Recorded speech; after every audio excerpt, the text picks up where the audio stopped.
सवालों की प्रैक्टिस करेंगे आज। पहला क्वेश्चन लिखेंगे, देखिएगा पहला क्वेश्चन। पहला क्वेश्चन है for a reaction A plus B gives to product. A plus B क्या दे रहा है? प्रोडक्ट दे रहा है। इट वॉज ऑब्जर्व दैट, क्या बोल रहा है?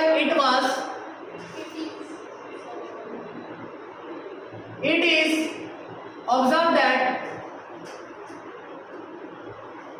ये देखा गया, ये पाया गया। पहला कंडीशन में क्या पाया गया? On doubling the concentration, on doubling the concentration, on doubling the initial concentration लिखिएगा। On doubling the initial concentration, on doubling the initial concentration only, सिर्फ और सिर्फ initial concentration of the rate become the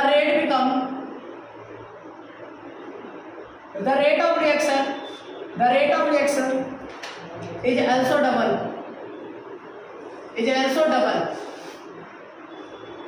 दूसरी बात लिखेंगे, on doubling the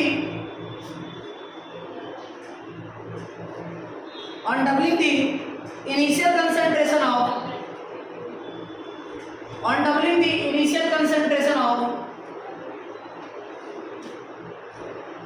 both A and B, there is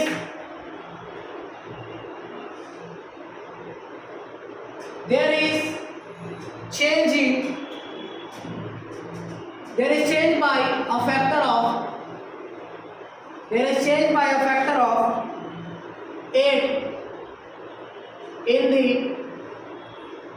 rate of the reaction.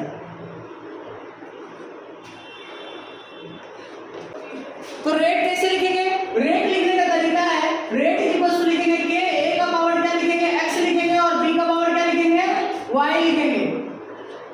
According to rate law, हमने सिर्फ यही पढ़ा रेट लॉ के अकॉर्डिंग कि रेट बराबर के, ए का पावर एक्स और बी का पावर वाई लिखेंगे। अब बोल क्या है? पहला केस में देखिए, इसमें इक्वेशन नंबर 1 मान लिए। अब ना स्टूडेंट हम बोल रहा on doubling the initial concentration of A only, यानी कंसंट्रेशन ऑफ ए को जो है वो डबल कर दिए। तो बोल रहा है कि rate of reaction also double, यानी रेट भी डबल हो जाएगा। यानी रेट क्या हो गया? रेट हो जाएगा 2r के बराबर। कब? जब कंसंट्रेशन ऑफ ए को 2a का पावर x कर देंगे और b का पावर क्या कर देंगे?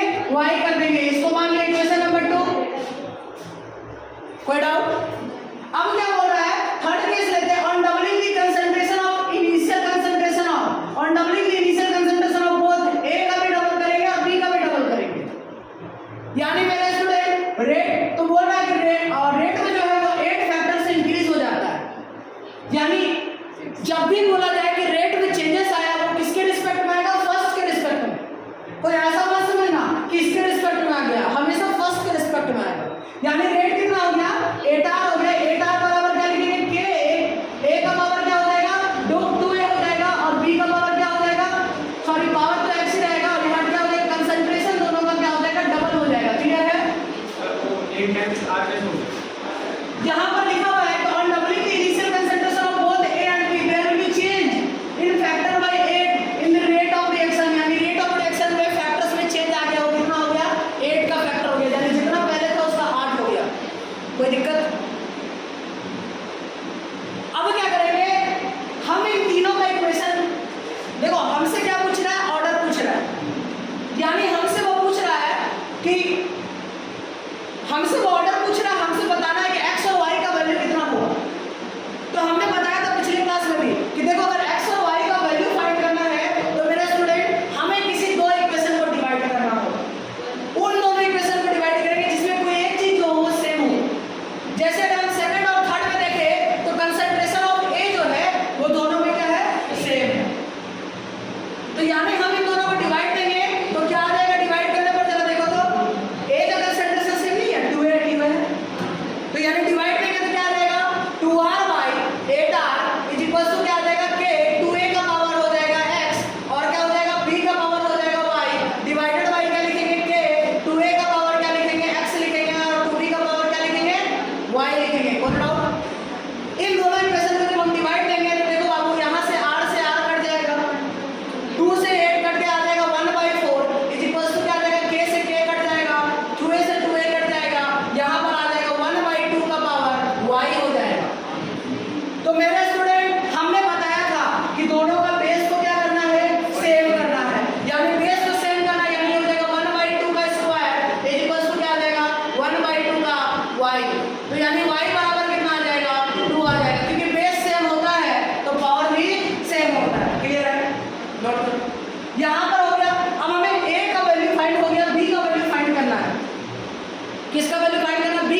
क्या आएगा फर्स्ट और सेकंड को यहाँ पर क्लियर है क्या?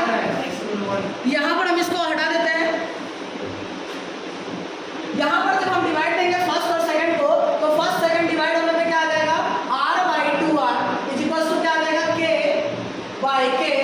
2a का पावर क्या हो जाएगा, a का पावर क्या हो जाएगा x हो जाएगा, और क्या है b का पावर y है। नीचे डिवाइड देंगे तो क्या आ जाएगा 2a का पावर x हो जाएगा और b का पावर क्या हो जाएगा y हो जाएगा।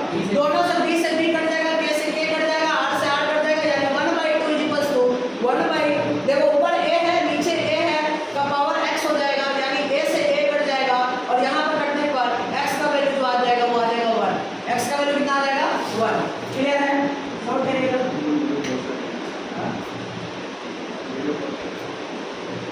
नोट करिएगा। यानी मेरे फ्रेंड जो हमारा फाइनल आंसर निकल के आ रहा है वो क्या आ रहा है, जो फाइनल आंसर निकल के आ रहा है वो आ रहा है रेट बराबर के a का पावर क्या आ जाएगा, a का पावर आ जाएगा 1 और b का पावर क्या आ जाएगा, b का पावर हो जाएगा 2। यानी ऑर्डर जो ओवरऑल ऑर्डर पूछा जाएगा, ऑर्डर पूछा जाए सिर्फ और सिर्फ तो क्या आ जाएगा 3। This is our final answer. Note करिएगा, लिखिए the data for the reaction, the data for the reaction a plus b gives to c। a plus b जो है वो c दे रहा है, a plus b gives to c। यहां पर लिखा हुआ है एक्सपेरिमेंट, यहां पर लिखा हुआ है कंसंट्रेशन ऑफ a, यहां पर लिखा हुआ है कंसंट्रेशन ऑफ b नॉट यानी b, यहां पर लिखा हुआ है इनिशियल रेट, इनिशियल रेट जो कि आपको गिवन है क्वेश्चन में। क्या क्या गिवन है, एक्सपेरिमेंट नंबर 1 दिया है, एक्सपेरिमेंट नंबर 2 दिया है, एक्सपेरिमेंट नंबर 3 और एक्सपेरिमेंट नंबर 4, 4 एक्सपेरिमेंट दिया 1 2 3 4। इसमें से a नॉट का जो वैल्यू 0.12 0.024, यहाँ दिया हुआ 0.024 और यहाँ पर दिया हुआ 0.012। कंसंट्रेशन ऑफ b नॉट जो है वो दिया हुआ 0.035, कंसंट्रेशन दिया हुआ 0.70, कंसंट्रेशन दिया हुआ 0.035 और कंसंट्रेशन दिया हुआ 0.070। यहाँ पर जो है वो 10 80 10 80 दिया हुआ है, 10 80 10 80 यानी 80। ये क्वेश्चन है आपके पास, इसमें बोल रहा है कि बताइए द रेट लॉ क्या होगा, रेट लॉ इसका क्या होगा ये बताना है, रेट लॉ। तो मेरे स्टूडेंट हमने पिछले क्लासेस में देखा था इसको लोग शॉर्ट तरीके से भी सॉल्व कर सकते हैं। क्या कर सकते हैं, शॉर्ट तरीके से भी सॉल्व कर सकते हैं, लेकिन अगर लॉन्ग फॉर्म से करना चाहे तो सबसे पहले क्या करेंगे, बताओ जी क्या करेंगे। सबसे पहले हम रेट लिखेंगे। क्या आएगा रेट, जरा बताओ। रेट बराबर आ जाएगा के कंसंट्रेशन ऑफ a का पावर क्या लिखेंगे, x लिखेंगे, और कंसंट्रेशन ऑफ b का पावर क्या लिखेंगे, y लिखेंगे। अब एक एक करके जो डाटा दिया हुआ है उसको हम लोग पुट कर देते हैं। ध्यान रखिएगा यहाँ पर रेट दिया हुआ है तो बहुत बढ़िया क्वेश्चन है। अगर रेट नहीं दिया रहता तो रेट निकालना पड़ता by using average rate of reaction. ये बात हमने पिछले क्लास में डिस्कस किया था। तो पहला डेटा से जो रेट निकल कर आ रहा है वो आ रहा है 0.10 इज इक्वल टू क्या लिखेंगे k, a का पावर क्या लिखेंगे, तो पहला डाटा में a का जो वैल्यू है वो दिया हुआ है 0.012 का पावर x है और कंसंट्रेशन ऑफ b जो दिया हुआ है 0.035 का पावर क्या है y है। क्लियर है जी। दूसरा जो डाटा में दिया हुआ वो दिया हुआ है 0.80, यहाँ पर दे दिया है k कंसंट्रेशन ऑफ 0.024 का पावर x है और यहाँ पर क्या है 0.070 का पावर क्या है y है। इसको मान लिया इक्वेशन नंबर 1, इसको मान लिया इक्वेशन नंबर 2। तीसरा डाटा से जो लिख रहा है रेट का वैल्यू कितना है 0.10 बराबर क्या लिखेंगे k कंसंट्रेशन ऑफ a कितना दे दिया है 0.024 दे दिया है, जिसका पावर x मानेंगे, और कंसंट्रेशन ऑफ b कितना दे दिया है 0.035 का पावर y दिया है। इसको मान लिया इक्वेशन नंबर 3। इक्वेशन नंबर 4 में जो रेट दिया हुआ वो दिया हुआ है 0.80,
हाँ बिल्कुल सही है, 0 आएगा पावर और क्या।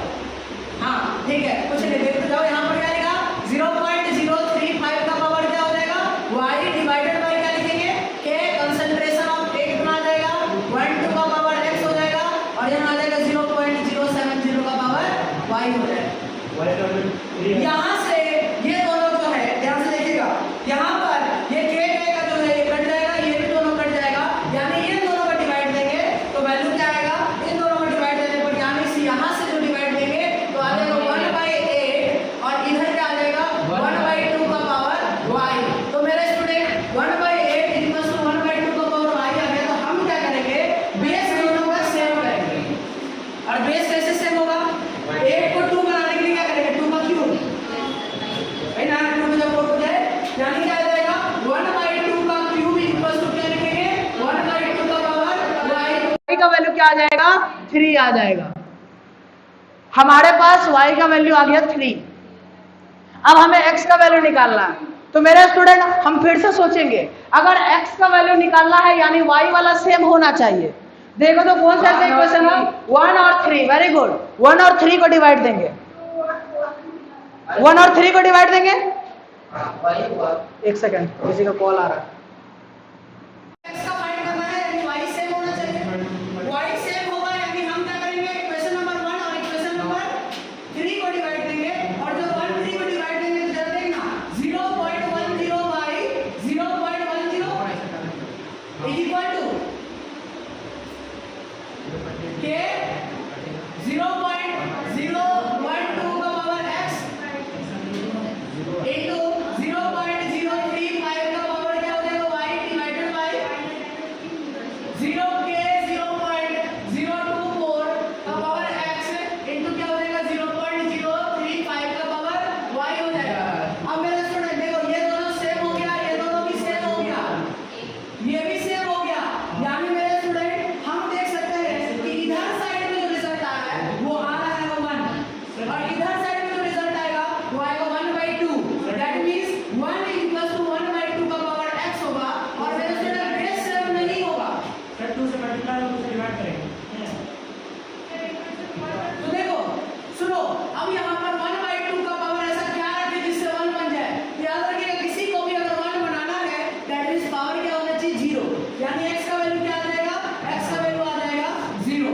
किसी भी चीज को अगर 1 बनाना है यानी पावर क्या हो जाएगा 0, यानी 1/2 1 के बराबर तभी हो सकता है जब उसका पावर क्या हो 0। यानी हमने देखा तो फाइनल जो रिजल्ट निकल कर आ रहा है वो क्या आ रहा है, रेट बराबर के a का पावर क्या आ गया 0 और b का पावर क्या आ जाएगा 3, यानी यहाँ से क्या निकल के आ जाएगा, रेट बराबर आ जाएगा के कंसंट्रेशन ऑफ b का पावर 3। ये वाला ऑप्शन जिसमें दिखेगा उसको टिक लगाएंगे, क्लियर है, हो गया नोट। अगले क्वेश्चन में ट्राई करेंगे, लिखा हुआ है a plus b plus gives to c plus d। यहाँ पर लिखा हुआ है initial rate of formation, initial rate of formation दिया हुआ है, ऐसे क्या करना, इनिशियल रेट ऑफ फॉर्मेशन दिया हुआ है इस बार सवाल में, ठीक है।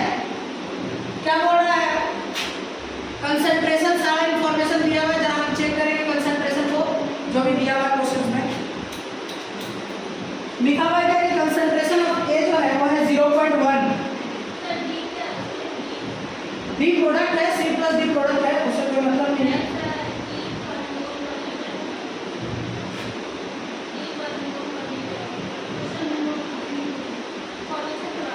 D का मतलब कंसंट्रेशन को मान लिया D। अच्छा ये नहीं आ रहा नहीं, इनिशियल फॉर्मेशन ऑफ D है, sorry initial formation of D है, very good, initial formation of D दिया हुआ है, उसका यूनिट लिखा हुआ है, क्या होगा यूनिट, मोल पर litre minute inverse, initial rate of formation of D।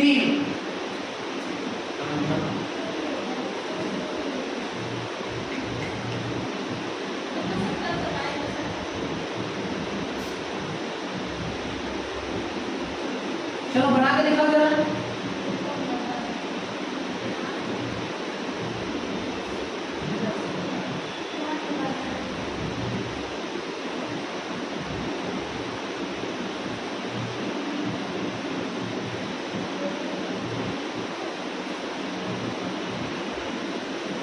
चलो इन क्वेश्चन में बताना है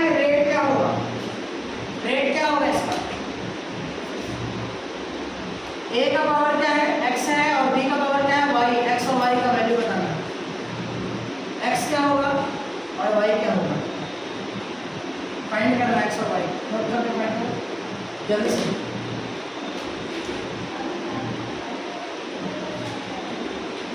अब देखो इधर समझना है, हमें क्या समझना है, इसमें हमें समझना है कि देखो हमको होता क्या है कि यहाँ पर क्वेश्चन में रेट ऑफ फॉर्मेशन दिया हुआ है, रेट ऑफ फॉर्मेशन दिया है, लेकिन हमें क्या चाहिए, हमें रेट ऑफ रिएक्शन चाहिए। तो यहाँ पे रेट ऑफ रिएक्शन लिखने के लिए रेट ऑफ फॉर्मेशन दिया है, तो एवरेज रेट ऑफ रिएक्शन लिखने का कितना आ जाएगा, आर बराबर क्या आ जाएगा, आर बराबर आ जाएगा। देखिए रेट ऑफ रिएक्शन लिखने के लिए क्या लिखते हैं, rate of reaction equals to लिखते हैं rate of disappearance of A by 1, यानी स्टोइकियोमेट्रिक कोएफिशिएंट क्या 1 है, इज इक्वल्स टू क्या करेंगे, rate of disappearance of B by 1 लिखेंगे, इज इक्वल्स टू क्या लिखेंगे, rate of appearance of C by 1 लिखेंगे, और इज इक्वल्स टू हो जाएगा rate of disappearance of D by 1। तो मेरे स्टूडेंट हम क्या करेंगे, हमें जो दिया है और जो निकालना है उसका जो फाइनल रिएक्शन है वो है rate of reaction is equals to rate of disappearance of किसका है, डी बाई 1। यानी मेरे स्टूडेंट इस बार जो डी का स्टोइकियोमेट्रिक, इस बार जो स्टोइकियोमेट्रिक कोएफिशिएंट है वो 1 है, इसका मतलब रेट ऑफ रिएक्शन है रेट ऑफ डिसअपीयरेंस, डी में अपीयरेंस होगा ना, rate of sorry rate of appearance होगा, सॉरी बोलो